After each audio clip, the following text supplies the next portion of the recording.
Hi everyone, welcome to ECO152. In this video we'll be covering chapter 1 of the module, which covers the basic concepts, relationships and issues of macroeconomics. Please bear with me guys, as I might make mistakes during the video. If I do pick up on them, I will rectify them instantly. If not, please do not panic. Consult your textbook, consult your lectures during class, or consult your tutors during tutorials for more clarity. Moving right along to our introduction. The first thing we need to do is to provide a definition for the term economics. Economics is defined as a science of household management. That is, how do households make their decisions regarding scarcity? Scarcity means that because we have unlimited wants, we are unable to satisfy those wants due to limited means or resources to do so. Because of scarcity, we are compelled to make choices, and choices entail opportunity cost.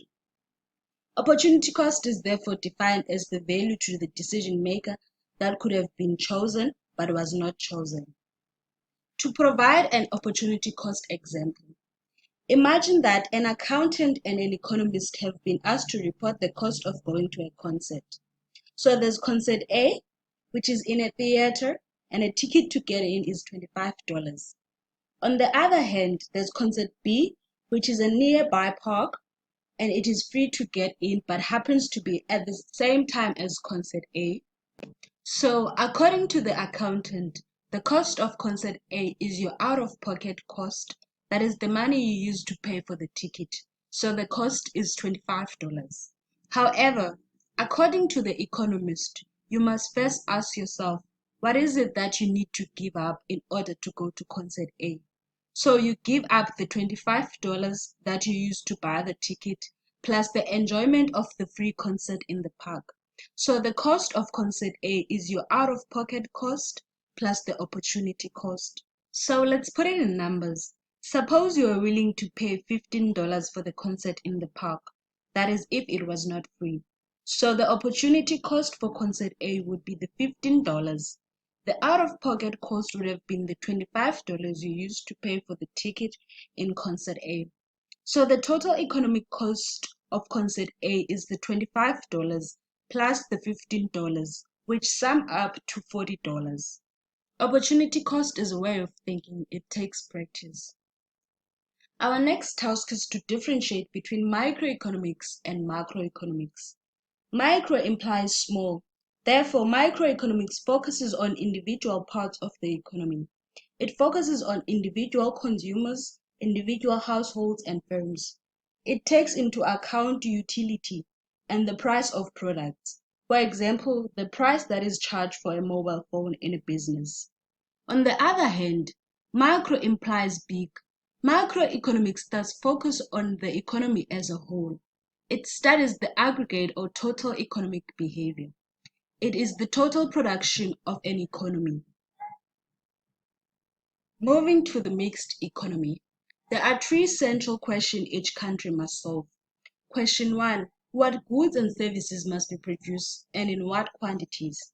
Question 2, how should each of the goods and services be produced? The last question, for whom should the goods and services be produced? There are three mechanisms to solve this question. The first mechanism is the traditional mechanism, which states that same goods must be produced and distributed in the same way in each successive generation. That is, there's no innovation. The second mechanism is the command mechanism, which states that the state must make decisions in regards to what goods must be produced and in what way should they be distributed. The last mechanism is the market mechanism, which states that market mechanisms drive decision. This means that the supply and demand in the market determines what goods should be produced and how they should be distributed. Getting to the core of chapter 1, there are two economic systems, namely capitalism and the centrally planned economic system. Capitalism is an economic system where the focus lies on private property rights, whereas centrally planned is an economic system where the government controls production, manufacturing, and other things. Please do not confuse centrally planned economy with communism. Communism is a political system which functions under a single dominant political party. Now we're moving to the three major flows in the economy.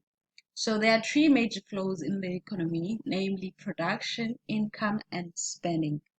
The essence of economic activity is production, and the aim of production is to use or consume the products in order to satisfy our wants.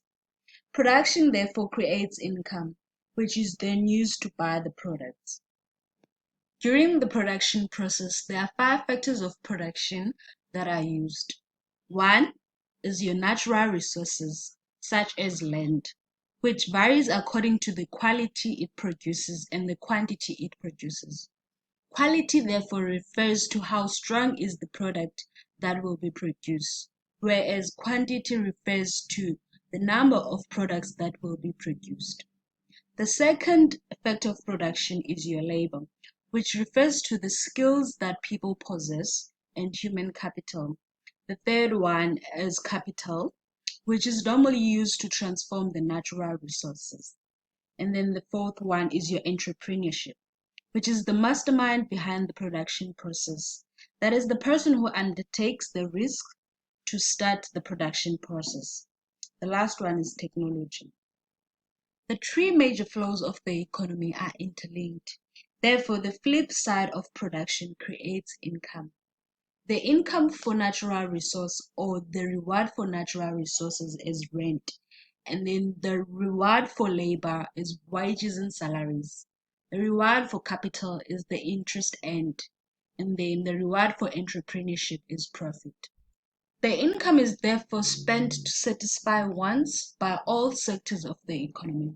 The spending by a household is called consumption expenditure. Usually it is indicated by the letter C. Spending by firms is called investment expenditure, which is denoted by the letter I. Spending by government is government spending and is indicated by the letter G. And then the foreign sector spending is exports minus imports, where your exports are all the products that are produced in South Africa and sold abroad. And imports are all the products that are brought from abroad. Exports are usually indicated by the letter X and imports indicated by the letter Z. So this diagram summarizes what we just spoke about. Those are the factors of production, and those are the rewards of factors of production, and then the spending by household, firms, government, and the foreign sector. In reality, production, income, and spending happen simultaneously. We are now moving to the circular flow of goods and services production. The circular flow consists of two markets, that is the goods market and the factor market. But before we continue, we need to define what a market is. A market is a place where buyers and sellers meet and trade goods and services. And now the question is, who are the buyers and sellers in each market?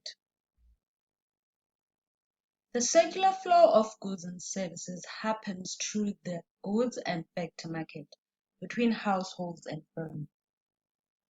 The households sell their factors of production in the factor market to firms, and then in turn the firms buy their factors of production from households in the factor market. Firms therefore sell their goods and services in the goods market to households, and households buy their goods and services from the firms in the goods market. So to answer the question we asked earlier, households are the sellers in the factor market, and the firms are the buyers. In the goods market, households are the buyers, and the firms are the sellers. The circular flow of income and spending. The flow of income and spending happens in a reverse order to that of goods and services. That is, firms spend on factors of production. The income therefore goes to households, and then households spend that income on goods and services, and then that becomes the income to the firms. Now, adding the government to the circular flow. The government spending on goods and services such as free education or free healthcare services is known as injections or additions into the circular flow. And then the taxes that are paid by households and firms, such as VAT, are known as withdrawals or leakages from the circular flow.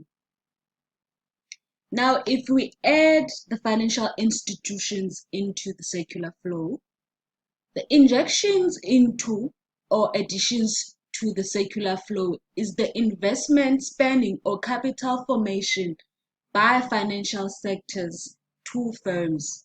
And then the withdrawals or leakages from the circular flow is the savings that are put into the financial sector by firms and households. The circular flow with all the elements. Now we are adding the foreign sector into the circular flow. So the exports, that is everything that we produce in South Africa and we sell abroad, are known as injections into the circular flow of income and spending. And then imports, which is what we buy from abroad, are known as leakages or withdrawals from the circular flow, of income and spending. Now we are moving to the macroeconomic theory. Macroeconomic theory is all about understanding the aggregate phenomena. So it does this by simplification, that is simplifying complex situations. It also takes into account abstraction, that is, it takes into account ideas rather than the actual events, and also modeling. Macroeconomic theory also makes use of assumptions about certain things or situations. The purpose of macroeconomic theory is to provide a clear explanation on what's going on in the economy. It is also to provide prediction on what's going to happen in the near future. Lastly, it is also about providing policy recommendations. Macroeconomic policy aims to fulfill the 5 listed key objectives. I think these are straightforward. There's no need for me to provide an explanation. Moving on to the instruments of macroeconomic policy. There are 2 macroeconomic policy instruments, that is the monetary policy and the fiscal policy. Monetary policy refers to the demand side of economic policy, that is the action undertaken by a nation's central bank to control money supply in order to achieve one of their objectives. So in South Africa, the National Central Bank is known as the South African Bank. A good example of monetary policy was when the National Central Bank of South Africa decreased interest rate last year due to the current pandemic, in order to stabilize growth in South Africa. Moving on to fiscal policy.